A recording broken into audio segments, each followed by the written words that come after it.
Here's a question I want you to answer honestly before this video gets started.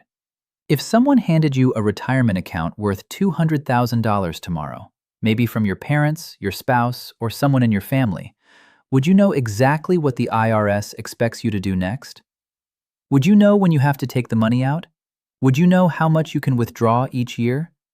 Would you know how those withdrawals could affect your taxes? And most importantly, would you know the mistake that thousands of families are making right now that could turn a retirement inheritance into an unexpected tax problem? Because here's what most people don't realize. An inherited IRA is not just a retirement account with a different name. The moment that account passes to someone else, a completely different set of IRS rules can apply. And these rules changed dramatically after the Secure Act. Many beneficiaries are still following old advice that no longer applies. They believe they have 10 years to simply leave the money untouched and take everything out at the end. But for certain inherited retirement accounts, that's not how the IRS rules work anymore. If the original account owner had already started taking required minimum distributions before they passed away, the beneficiary may be required to continue annual withdrawals during the 10-year period, not just empty the account in year 10. For years, many people were protected by temporary IRS relief while these rules were being finalized. But that grace period is now over, and mistakes that were previously forgiven can now create real financial consequences. Today, we're breaking down exactly how these inherited retirement account rules work, who they affect, the mistakes that can trigger unnecessary taxes and penalties, and the steps you can take to protect more of your retirement money. Stay with me until the end, because understanding this rule before you inherit or transfer a retirement account could save you from one of the most expensive retirement mistakes families make. Welcome to Professor Kingsley. This channel is built for everyday Americans who want to understand the financial and tax rules that affect their retirement accounts, explained clearly, honestly, and without the jargon that makes these topics harder than they need to be. If you're new here, please hit that subscribe button right now and turn on the notification bell. We put out new content every single day on topics that directly affect how much money you keep in retirement. Subscribe now, and let's get into everything you came here for. Let me start by laying out the full landscape of what changed and when. Because the retirement account rules have shifted significantly in the past few years, and not everyone has kept up. The Setting Every Community Up for Retirement Enhancement Act, the Secure Act, was signed into law in 2019. Secure 2.0 followed in 2022. Together, these two pieces of legislation created some of the most significant changes to retirement account rules in decades. The Secure 2.0 Act made major changes to the rules for required minimum distributions, and understanding them is crucial for retirees, particularly those concerned about RMDs from traditional IRAs, 401ks, and other qualified retirement savings accounts. The changes affected four major areas. First, the RMD starting age moved from 72 to 73 in 2023, and will move again to 75 in 2033 for those born in 1960 or later. Second, the penalty for missing an RMD dropped from 50% to 25%, and further to 10% if corrected promptly within the IRS correction window. Third, Roth 401k accounts were brought in line with Roth IRAs, no longer subject to RMDs during the original owner's lifetime, eliminating a major complication for people with Roth designations inside employer-sponsored plans. And fourth, and this is the one most people completely missed, the rules governing inherited IRAs changed dramatically, with real enforcement consequences beginning in 2025 that are now fully in effect. Let's go through each of these in the depth they deserve. The first rule that most retirees haven't fully updated their understanding on is the new RMD starting age and exactly what it means for their planning timeline. For the year 2026, if you turned 73 in 2025, your first RMD was due by April 1st, 2026, and your second RMD is due by December 31st, 2026. Traditional IRAs, SPI IRAs, simple IRAs, and most employer-sponsored retirement plans, such as traditional 401ks, are generally subject to RMD rules. Roth IRAs are exempt during the original owner's lifetime. Starting in 2033, the RMD starting age will also be raised from 73 to 75. Before the Secure 2.0 Act was passed, spouses who inherited a traditional IRA or 401k could treat it as their own. However, the RMD age was still often linked to the deceased spouse's birth date, which meant a younger spouse would need to take out RMDs before they reached their own RMD age. Under Secure 2.0, a spouse inheritor can wait to start withdrawing the inherited account's RMDs at age 73 instead of following the original owner's age. The double distribution trap in the first year is the mistake that catches most new RMD takers by surprise. If you turn 73 in 2026, your first RMD is due by December 31st, 2026. You may delay it until April 1st, 2027, your required beginning date, but doing so means taking 2 RMDs in 2027, which could increase your tax liability. This is the mistake that looks like a benefit on the surface. You have an extra year to delay that first distribution, but you're really just pushing 2 full taxable distributions into the same calendar year, which can bump you into a higher tax bracket, make more of your Social Security taxable, and trigger elevated Medicare premiums 2 years down the road. The smartest move for most people is to take the first RMD in the actual year they turn 73, not to exercise the April 1st delay. The calculation for your RMD uses the IRS Uniform Lifetime Table. Your RMD amount is calculated by dividing your December 31st, 2025 account balance by the IRS life expectancy factor for age 73, which is 26.5 under the Uniform Lifetime Table per IRS publication 590-B. For example, if your traditional IRA balance on December 31st, 2025 was $300,000 and you're 73 in 2026, your RMD would be approximately $11,321. That $11,321 is mandatory. It must be withdrawn by December 31st, 2026, and it goes directly into your taxable income for the year. There's also a common mistake of missing the joint table when eligible. If your spouse is the sole beneficiary of your IRA and is more than 10 years younger than you use a different table, the Joint and Last Survivor Expectancy Table, which has larger distribution period numbers and therefore produces smaller annual RMDs. Confirm in writing on the beneficiary form that the spouse is the sole beneficiary, because many account custodians default to the uniform table unless you specifically request the joint calculation. This spousal age difference provision is one of the most consistently overlooked RMD reductions available. If your spouse is significantly younger than you, by more than 10 years, and is the sole beneficiary of your IRA, your annual RMD could be meaningfully smaller using the joint table than it would be under the standard Uniform Lifetime Table.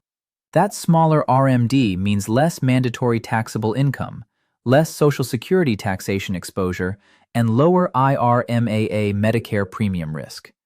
But you have to know to ask for it.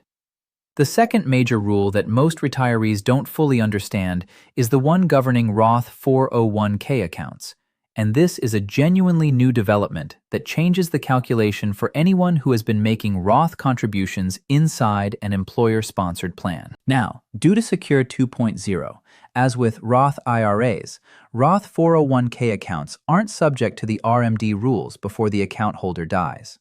Post-death minimum distribution rules, which also apply to Roth IRAs, still apply. For most, the change was implemented in 2024. Before this change, Roth 401k accounts, the Roth-designated portion of your workplace retirement plan, required RMDs, just like traditional 401k accounts. A lot of people made Roth contributions inside their 401k specifically for the tax-free growth benefit, and then discovered to their frustration that they still had to take mandatory distributions from the Roth portion at age 73. Secure 2.0 fixed this inconsistency. Now, Roth 401k balances can stay in the account during the owner's lifetime without any required distributions, just like Roth IRAs. The practical implication of this change for anyone still contributing to a workplace plan is significant. If you have a Roth 401k balance, you no longer need to roll it into a Roth IRA before age 73, specifically to avoid RMDs. You can leave it in the employer plan if the plan allows it, and it won't be subject to forced distributions during your lifetime. However, if you've already left the employer, rolling it into a Roth IRA remains a sensible simplification that consolidates your accounts and eliminates any future ambiguity about plan-specific rules. Now let's get to the rule that is creating the most financial confusion and the most expensive mistakes in the retirement account space right now. It's the 10-year rule for inherited IRAs, and it has teeth in 2026 that it didn't have before. For defined contribution plan participants, or IRA owners, who die after December 31st, 2019, the entire balance of the deceased participant's account must be distributed within 10 years. There's an exception for a surviving spouse, a child who has not reached the age of majority, a disabled or chronically ill person, or a person not more than 10 years younger than the employee or IRA account owner. If you don't fall into one of those exception categories, which covers most adult children who inherit retirement accounts from a parent, you are a non-eligible designated beneficiary. And non-eligible designated beneficiaries must empty the entire inherited account by December 31st of the 10th year after the original owner's death. That is the 10-year rule. But here's the piece that most people missed, and that was genuinely unclear until the IRS finalized its regulations and ended the penalty waiver period. For non-spouse beneficiaries required to follow a 10-year life expectancy withdrawal schedule, meaning you inherited from someone who passed away in 2020 or later, and that person had begun taking RMDs before they passed away. In order to avoid an IRS missed RMD penalty of up to 25%, withdrawals must begin no later than December 31st, 2025. Let me explain why that annual distribution requirement exists, because it's the piece that created the most confusion. If the original account owner had already reached their required beginning date, meaning they had already started taking RMDs before they died, then the beneficiary inheriting that account must continue taking annual distributions during years 1 through 9 of the 10-year window, not just wait until year 10. The 10-year clock gives you 10 years to empty the account, but it doesn't give you permission to let it sit untouched for 9 years and take everything in year 10. For example, if you inherited your account from someone who passed away in 2022 and they had begun taking their own RMDs before they passed away, your 10-year withdrawal period ends on December 31st, 2032. 2023 and 2024 are still included in your 10-year withdrawal period, even if you didn't take an RMD because the IRS waived missed RMD penalties during those years.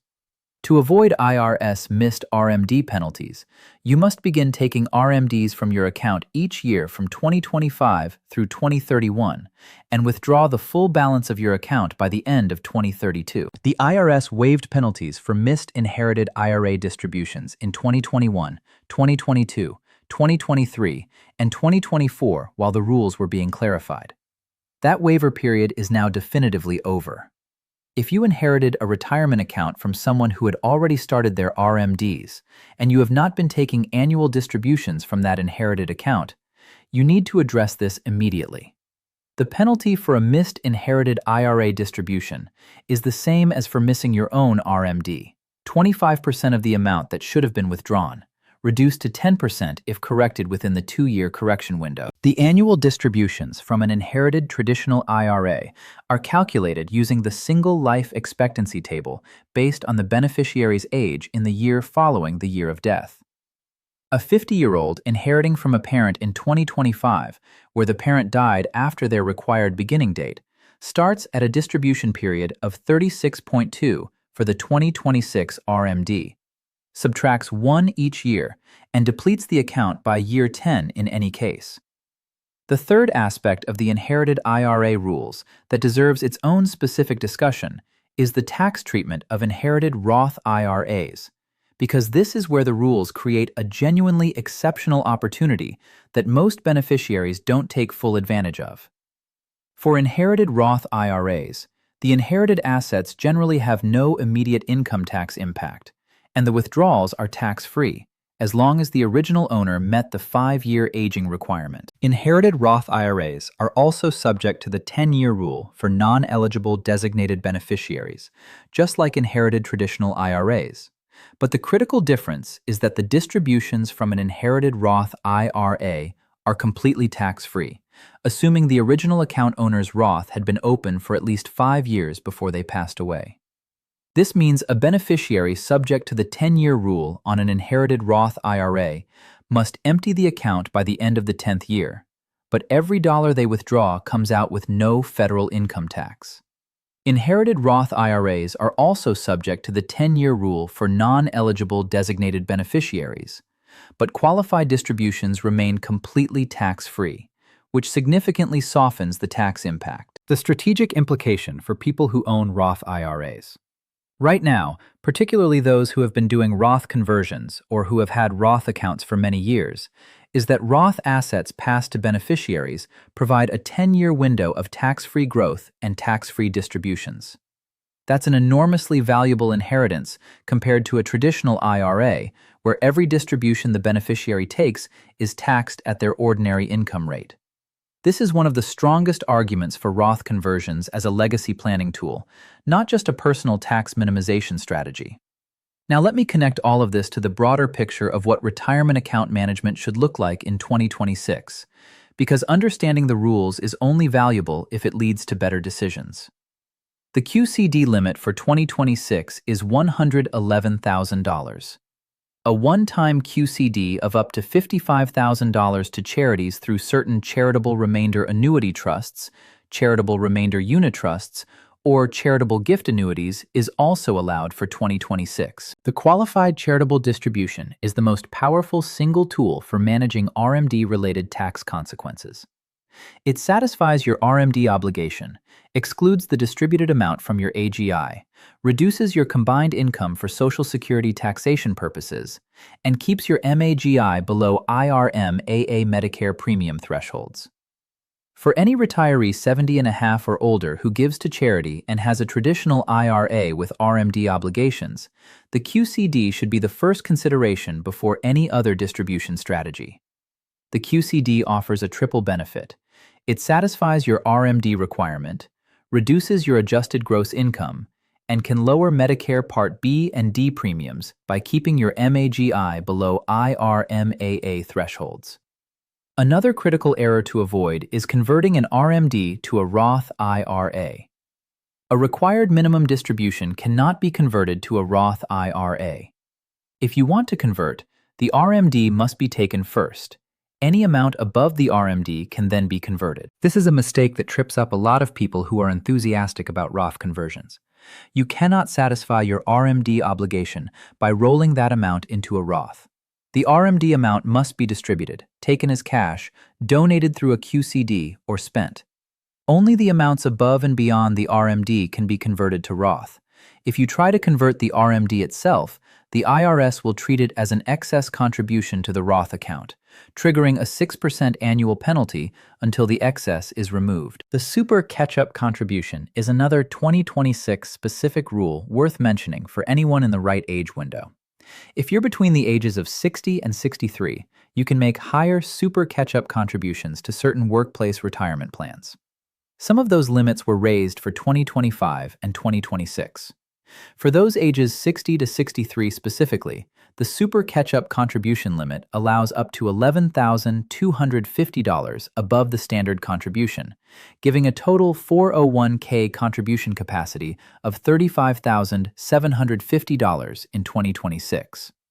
For anyone in that age window who is still working and wants to reduce their taxable income while building additional retirement savings, this is one of the most powerful tax-advantaged opportunities available.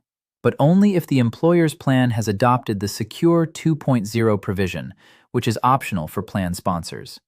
Check with your HR department or plan administrator directly. Now, let me give you the complete, practical action plan for applying everything we've covered, because information only creates value when it leads to real decisions.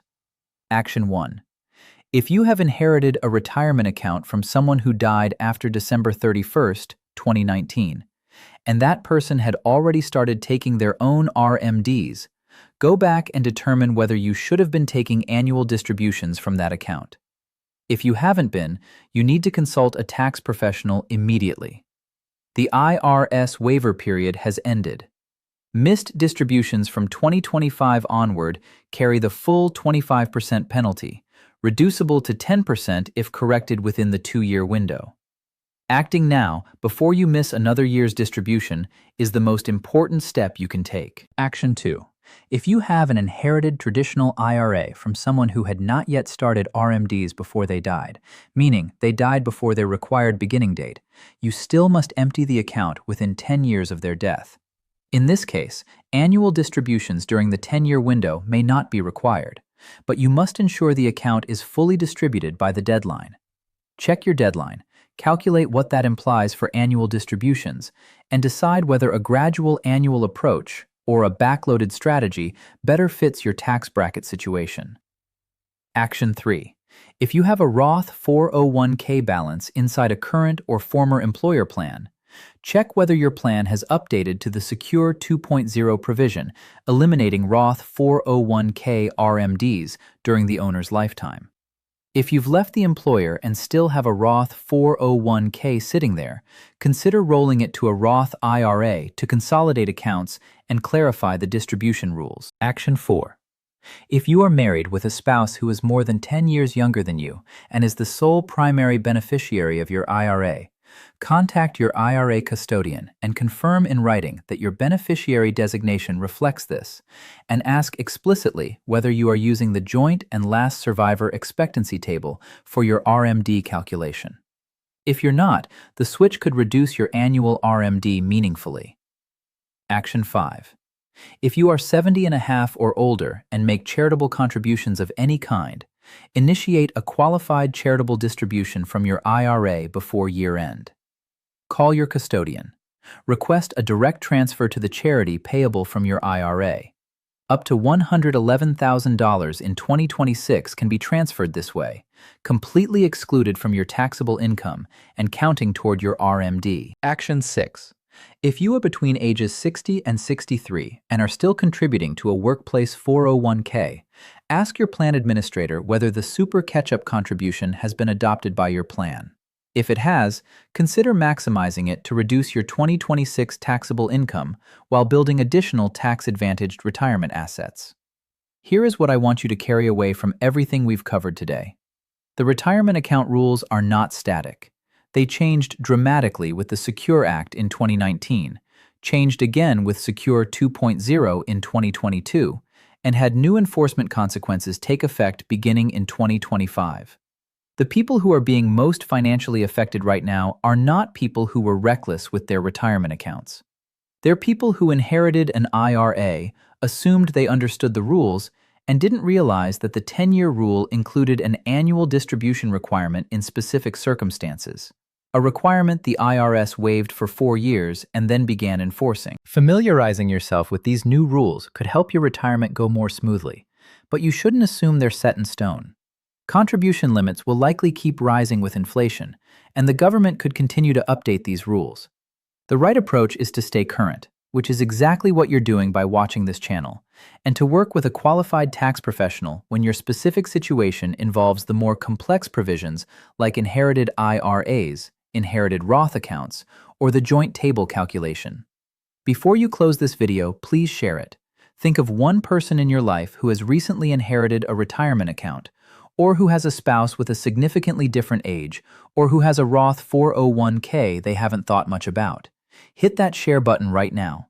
The information in this video could prevent a significant and completely avoidable tax penalty for someone you care about. And drop a comment below.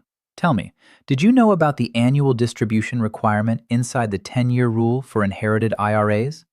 Did the Roth 401k RMD elimination surprise you? Are you in the 60 to 63 age window and wondering about the Super Catch-up? Tell me where you are. I read every comment, and the Professor Kingsley community's questions shape every video I make.